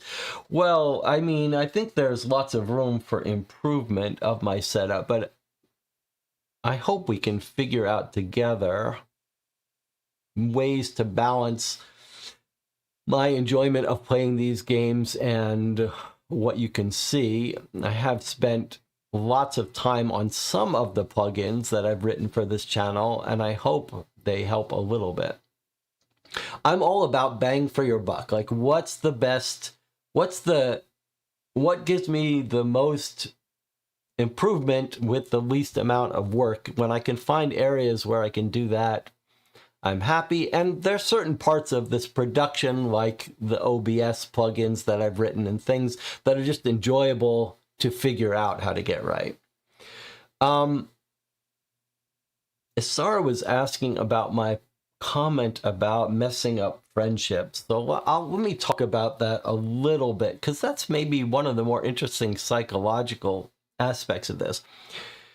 For those of you who don't know, Greg and I started this channel together. If you look up at the first videos in November 2020, it was just Greg and I reviewing games, and we are good friends, and we're back to playing games. But YouTube did mess with the friendship quite a bit. At first, it messed with it because Greg wanted to get together to play games, and this was during COVID and stuff. Lots of people started YouTube channels during COVID, but I spent a lot of time figuring out the filming parts about things, setting up cameras. In fact, you can watch on YouTube a whole video course I recorded later on about cameras and microphones and lighting and all that stuff. No one ever watches that video series, but anyway, so that part messed a little bit with the friendship, because we went from playing games all the time to a big period where I was working on filming, and then we went to playing games half the time and then filming half the time, and that caused a little bit of problems. But it also very much messed with the friendship, because we found that while we were very compatible playing games together, we both had very strong opinions about how certain things should be structured, filmed, how reviews should be structured. I mean, it's not so hard working with someone, and perhaps it shouldn't be such a surprise that there are reasons that when people say don't miss business with pleasure, when you go into business with someone, it can mess with your friendship. Well, this was never a business, but a lot of the same features of that dynamic started messing with the friendship, just different ideas. I think in general, I think of myself as someone who works really well with others, but I think both Greg and I are these people that feel like certain things have certain right ways that they should be done. And anyway, so there was all kinds of butting heads with that. There were butting heads with the scheduling system of all of it. And then I think in general, anytime you're doing some collaborative project, the egos start to come up, right? It's sort of like if you're playing, two people are playing games in a room, you're just relating with the two of you.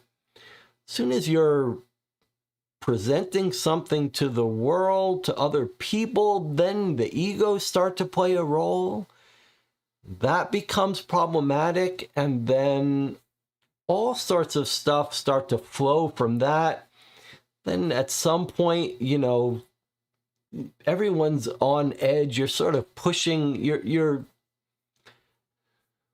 there's a real sense in friendship of sort of building up goodwill, and when everything starts fraying, then everything starts becoming frustrating and feeling like, is this worth it? Why do something that's not fun if it's not getting you anything? So I do think the bottom line is, if you are thinking of making a YouTube channel with someone else, you better think really hard about it and make sure you're on the same page and plan for it to cause stress to the friendship and relationship. And expect to have to work at not letting it mess with your friendship. There are a couple of YouTube channels that manage to, it seems like they pull it off, and there are married couples. There are lots of couples that do YouTube together.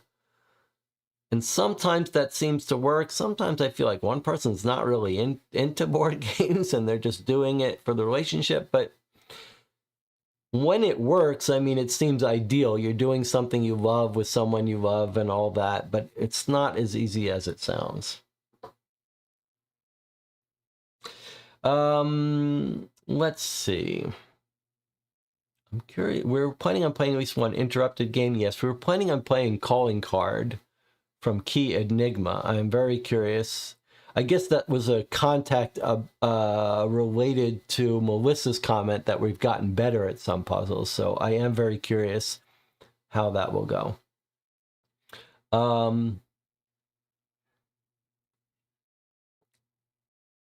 Melissa says, kind of intimidated me about doing some crafting videos and starting my own channel. Well, look, there are people who start channels because they think they can offer something better and new. That's not most of us. Most of us, I think, are in the group that, let me say it this way. There's a comment on writing that really resonated with me, which is that if you want to be good at something, you have to be prepared to be bad at it for a very long time. And I think that is the healthy way to approach most things in life. You want to try writing stories, you want to try making games, you want to try being a computer programmer, you want to try doing something on YouTube. You're going to have to be bad at it for a long time before you get good at it. That's not a bug in the system. That's the way it's supposed to be. And in fact, that's one of the joys of it, that you can see yourself get better and get more comfortable about it. So I think you have to embrace that. You shouldn't be making a YouTube channel because you think your first videos are going to be good. You make the YouTube channel because you want to experience what it's like to be very bad and get better. That's my theory. All right, anything else? Do I have any more slides? The only other slide I have is this one.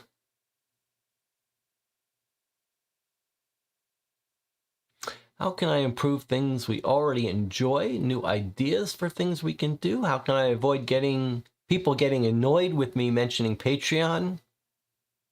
And I keep trying to encourage you to share the projects you're working on in the chat when we have our live streams. I hope you will, hope I can encourage people to do that more. Is that it? How can I be more helpful? Oops, let's go back. Okay, so I would like to hear from you guys how to be better. I mean, I don't need suggestions for how the channel can be more popular, get more subscribers. I don't need any of that. We don't need to worry about that. But I am curious, and there's only a small, you only have a small window to play with. Like, you can think of lots of things that you could put here that would make the channel better, but that I'm not going to do.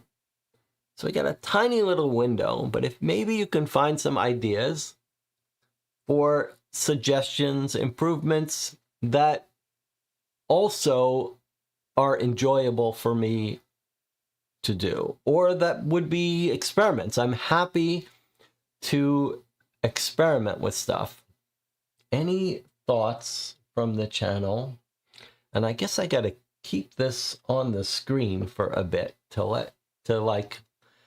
you can't be the teacher that says, are there any questions? Or at the end of a talk, you say, are there any questions? There's never, very rarely are there questions right away. You gotta sit with the silence before the questions start coming. So let's sit with some silence here and give people a chance to comment. All right, let's see. Do you think there will ever be any more Sherlock Holmes Consulting Detective or Bureau of Investigation games? From Azorday or Space Cowboys are the producers of Sherlock Holmes Consulting Detective and Bureau of Investigation. Absolutely, I do. I mean, the designer of Bureau of Investigation, Gregory Pravat, has more cases. He has always said it's up to the company whether those cases get developed. But I think, first of all, the fan-made cases for Sherlock Holmes Consulting Detective continue to come. 40 years after the game's release, people are still writing cases for Sherlock Holmes Consulting Detective, and the fan cases are often really, really good. So you can watch my video about the best kept secret and mystery games, and it is the Sherlock Holmes Consulting Detective fan cases. I can highly recommend them. There's a very active group on Board Game Geek. I suspect we will see new boxes though, and I hope we see more boxes of more cases for Bureau of Investigation and Mythos Tales.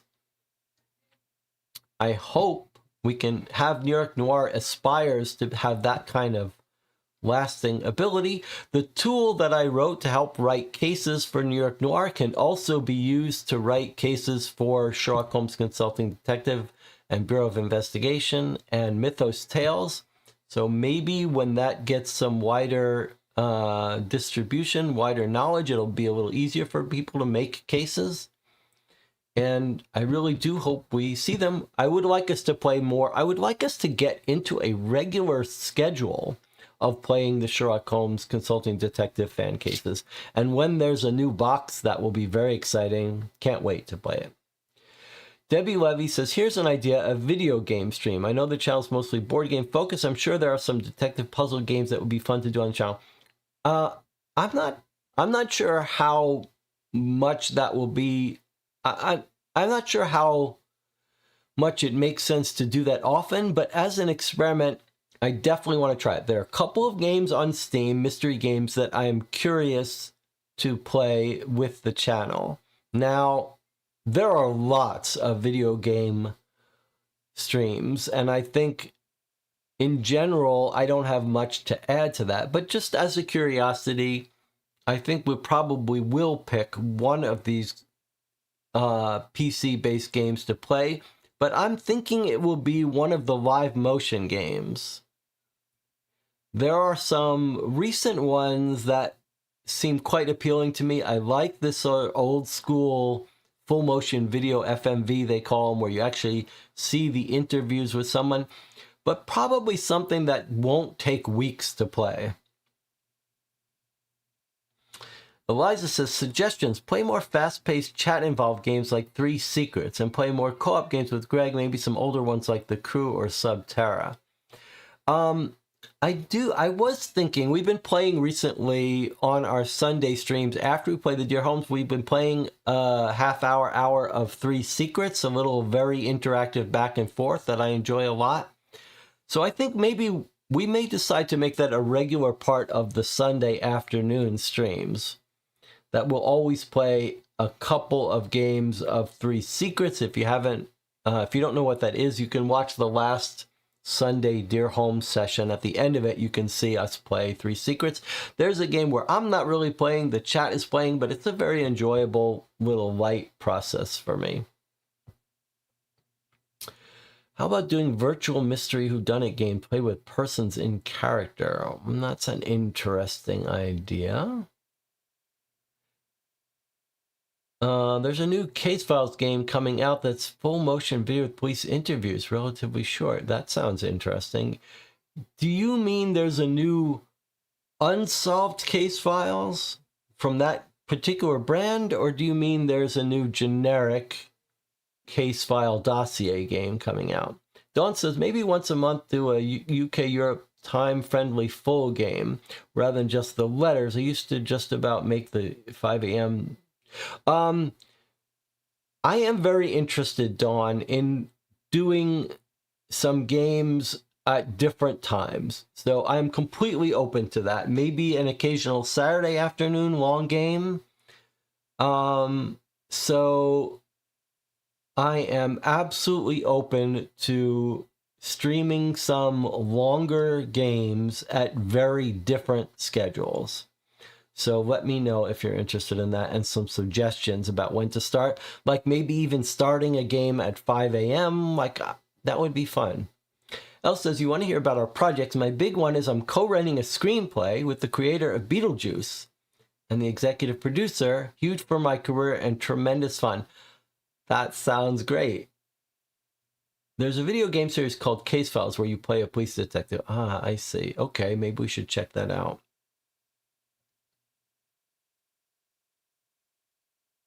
It's easier for me to do, because my sleep schedule is not always stable, the easiest thing for me to do is sort of without much pre-scheduling to have more streams at odd hours. So if everyone is up for it, one of the easiest things for me to do would be occasionally do like a Deadbolt Mystery Society game that starts at 5 a.m. with an hour's notice. Can you do tutorials or videos on game mechanics? That may be fun to learn about. Yeah, that's an interesting idea. Most of my game design thoughts have been focused on New York Noir, so I'm more likely to make more videos about writing cases, writing Sherlock Holmes consulting detective style cases and mechanics, but maybe after 2026, when that wraps up, we can do more general game design videos. There are a bunch of YouTube channels that I subscribe to now. I don't always watch the videos talking about game design, but there are several now good YouTubers talking about game design if that's a subject you're interested in. In fact, I just saw Jamie Stegmaier has a new video on game design mechanics, but there are a couple of people. Adam in Wales has a channel, and Pamela Walls has been talking more about game design and publishing. Okay, while I'm waiting for people to catch up with questions, I did want to, I'm a big, I am not a fan of giveaways. You see these channels do giveaways. Before there was a YouTube channel, I had a site called Donation Coder. I mean, Donation Coder is still alive since 2005. It was sort of a donation-based, it's a software site where I put, where there's an active forum and I put software I've written on it. Sort of haven't been giving it the attention it could use. But anyway, point was, I'm not a fan of the giveaway stuff. I feel like it's it attracts the wrong attention. But there are some mugs that have been made for co-op for 2. And what I thought is, so they're on Zazzle. You could buy them. I've just put them at cost. There's no benefit to the channel for buying these, but some people like to have a little mug. There are only a handful of people on the planet that have these. And I actually have them in front of me here. So we've got a little espresso mug here, co-op for 2. And then here's a tea mug with the design by Eric, who made these beautiful cards for Sherlock Holmes Consulting Detective. And he made a design that I put on a mug here. And then here's a mug. This is a larger version of this one, which Greg uses when he comes over, and you can see it's easy to put someone's name or whatever up on here. So what I thought we would do is, if you are a long-time viewer of this channel, if you've been joining me for, let's say, if we put a number on it, like 10, that's my regular cup. Isn't there another one? No, it's just the 3. Okay, so if you've been watching this channel for years and you've joined me for a dozen live streams or so, and you're interested in a mug, but you don't really have the money to buy one, then send me an email or come on the Discord. You can find all the links on this YouTube channel, and I will send you a mug. So in other words, if you're interested in having a mug for the channel, for whatever reason, let's get you a mug. That's how we'll celebrate 5 years and 5,000 subscribers. If you're a regular viewer and you want a mug or an espresso cup, let's get you one. And the Patreon and I will pay for it, or you can go to Zazzle and pay for it yourself. And that's how we'll celebrate our 5 years. It would be nice to have a t-shirt for Co-op for 2, but I don't have a good design. And I tried making a t-shirt with this design. It just didn't look right. But if someone wants to take a shot at designing a t-shirt or a new mug design, I'd love to have it. COVID for 2 mug, that's a great idea too. Maybe I can try to make a COVID for 2 mug. All right, I think that's it. Anything else the chat wants to talk about?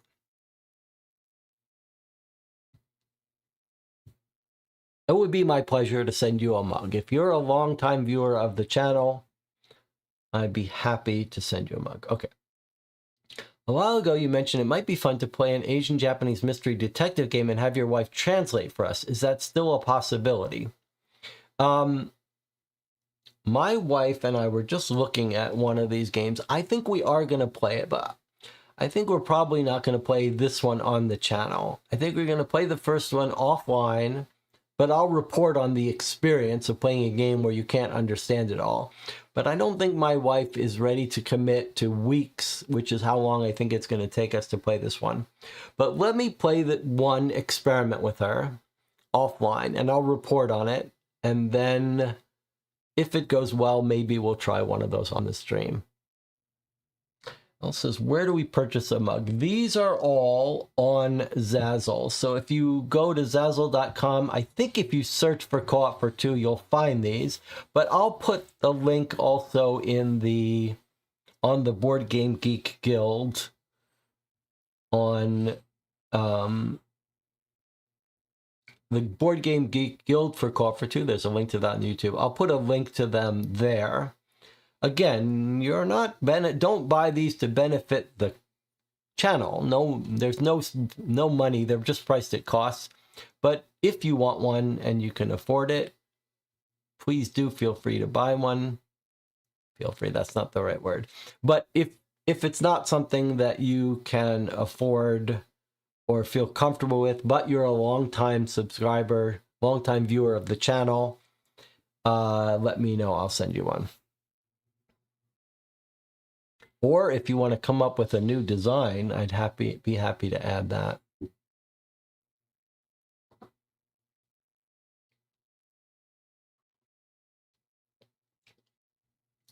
What else? Any other ideas for the channel? I really do appreciate all of you. It's fun to be here. I'm looking forward to the next 5 years.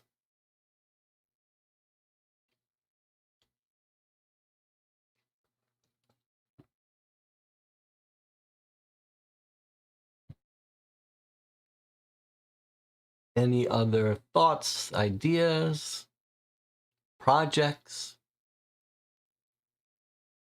suggestions for improving the channel?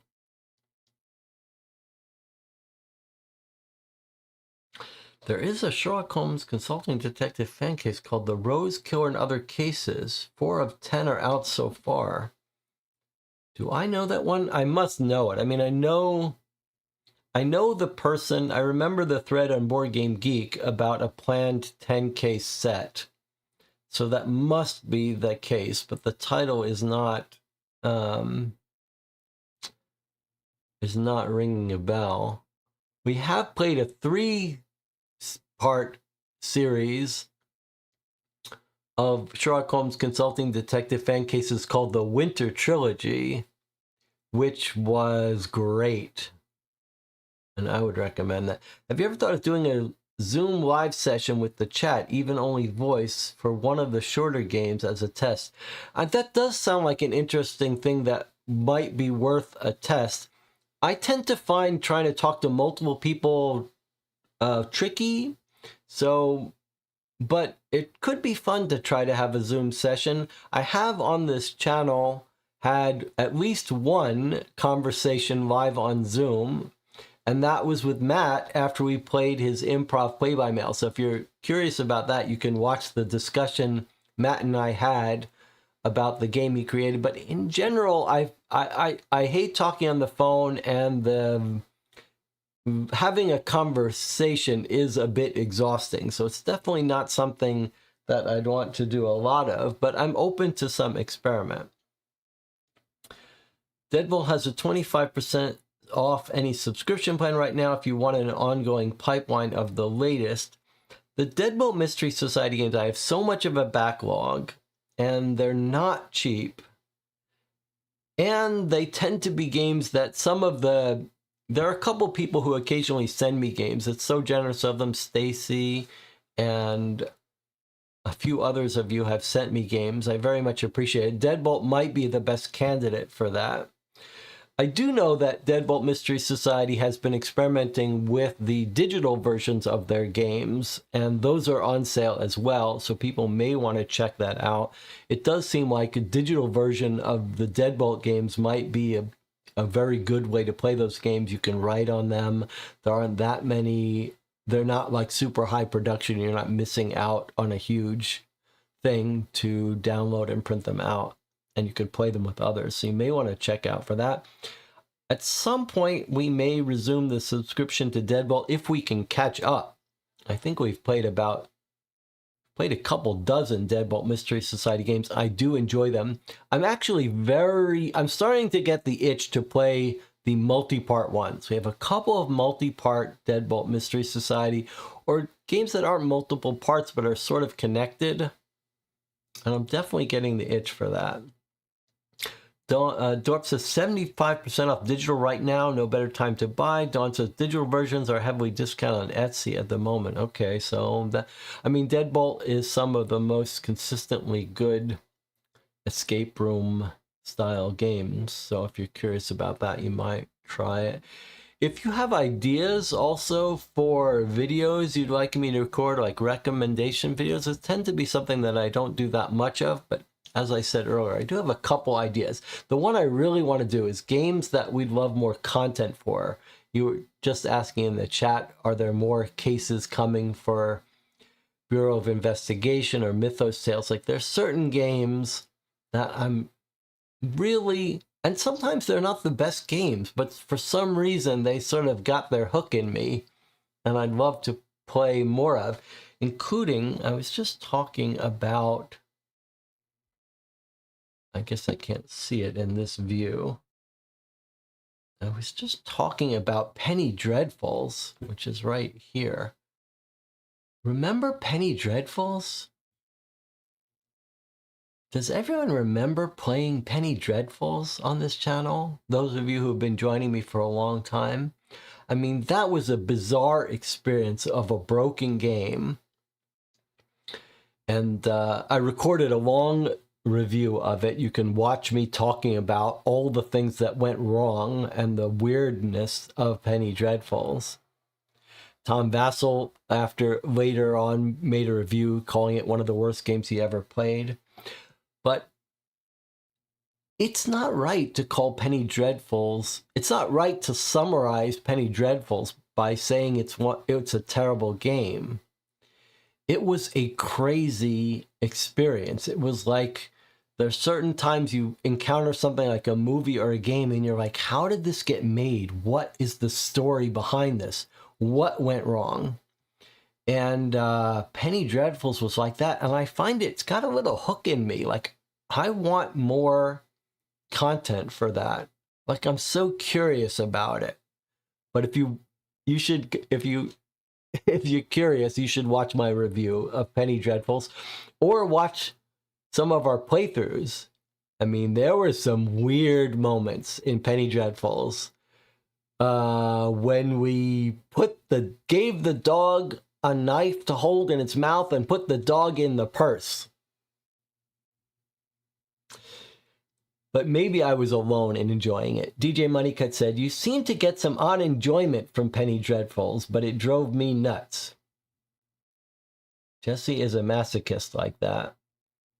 Well, sometimes I love to watch things go off the rails. And that's what happened with Penny Dreadfuls. It went off the rails. It's true. I like when things go off the rails. Speaking, Jonathan says, I'd play more Jonathan is always willing to to watch things go off the rails with me. Speaking of things going off the rails, I've talked before about Tim Robinson, the comedian who had a show called I Think You Should Leave, and had a new movie called Friendship. I love his humor. I love everything about it. It's that very awkward, cringe humor that you might find on the original The Office, and some Tim Heidecker stuff is great. But Tim Robinson has a new show on HBO called The Chair Company, and it's more of that stuff. I love it. Can't get enough. Can't wait to watch more of it. But I would recommend it. Not gonna be for everyone, but I love it. All right. Are we done? Amato Rose says, I liked the weird one, Suzaku Detective. That was another one that was odd. I do love these little odd games where you're like, how did this get made? What's going on? Sometimes it does feel like it's a language translation issue. I can't wait till we have people writing New York noir games that are sort of off the rails, that go wrong in odd ways. Don't encourage him to play all the awful games.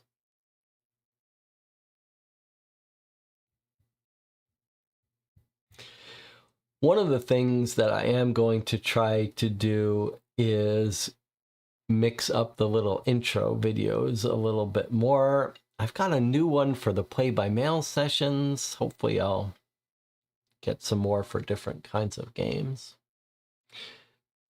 This would be a good time if you've got certain games you want to see played more of on the channel, certain types of games. Mostly we're going to try to mix up. I mean, no, if there's certain games, I don't know if the channel is more interested in cold case games. Jonathan Warner was saying maybe we should do the audience choice games. I guess, so sometimes I just put a bunch of games on the table and let the audience vote at the start what game you want to play. Do people like that? In general, I think that that's not ideal, because in general, I think it would be good to have for people to be able to schedule, to see, okay, this game is going to be played in a few days, so I can plan for it. And when I do the audience choice, no one can plan for that, but maybe that's offset by the fact that you get to choose what to play.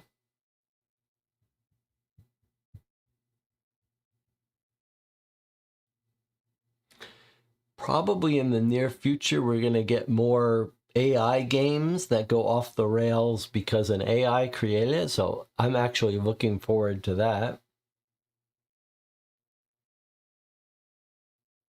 I do think we're going to, I mean, before the AI gets super good, we're going to get the AI games that have crazy, inexplicable parts to it. But I think that could be fun.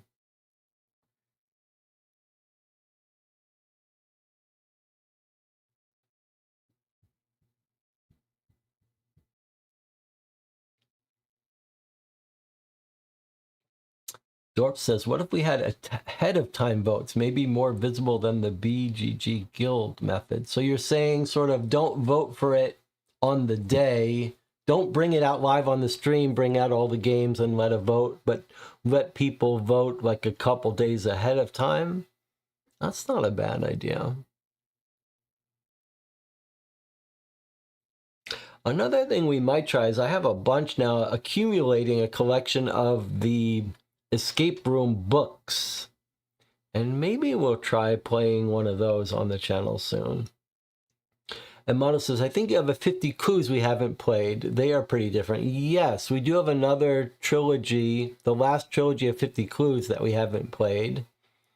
And I am looking forward to that. Maybe some puzzle games from Rita Orlov. Yes, I do have the Emerald Flame and Threads of Fate, which we haven't played, which we absolutely could put on the channel. We could play. Those are all good ideas.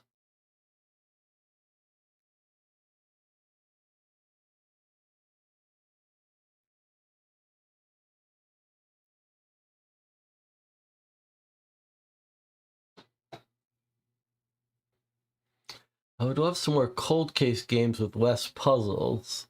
Yeah, I mean, in general, I think the cold case games are more enjoyable for us to play as a group than the escape room games. So, but we we basically play them all. We've tried to play all of the cold case games as they come out. We've played all of the Cryptic Killers, but there are some more unsolved case files that we haven't played. We could play more Chronicles of Crime fan-made cases, gearing up for the new Kickstarter releases. Yeah, I'm very excited about the new Kickstarter set of Chronicles of Crime. And it may be a while before we get that. We could try playing another couple of fan-made cases. That's not a bad idea at all.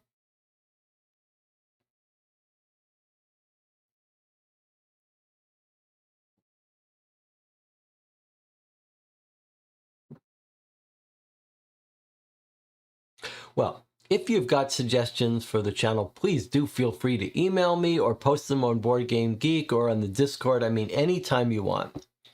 You should let me know if you have some ideas or if you discover, speaking of Nelson here, if you, Nelson has been sharing a couple of new game discoveries. If you find out about a game, especially a lesser known game that you think might be of interest to me or the channel, please do let me know in Discord or Board Game Geek. I just ordered some unusual one from overseas. Always happy to discover new games. Nelson said we had a wallet game waiting to play. We do have a wallet game. We played one of them from Unsolved Case Files, and the one we haven't played is called Hush Money, I think, by Professor Puzzle. There's a series of detective games from Under Investigation. I played 3 of them, and I quite enjoy those. I don't know if I know that series. Under Investigation. I'm not sure I know that series.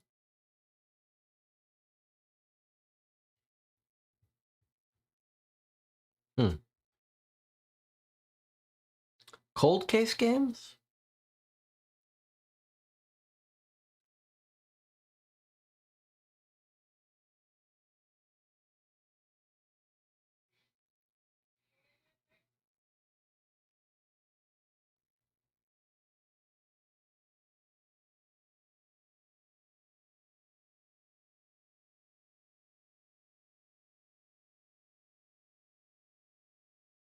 Well, maybe the silence is a good good cue for me to wrap this up. Not cold case, just murder is happening.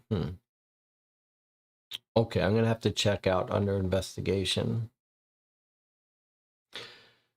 Well, thank you for joining me. Thank you for a wonderful 5 years. I appreciate being able to share this stuff with you, and I appreciate you being here for this discussion.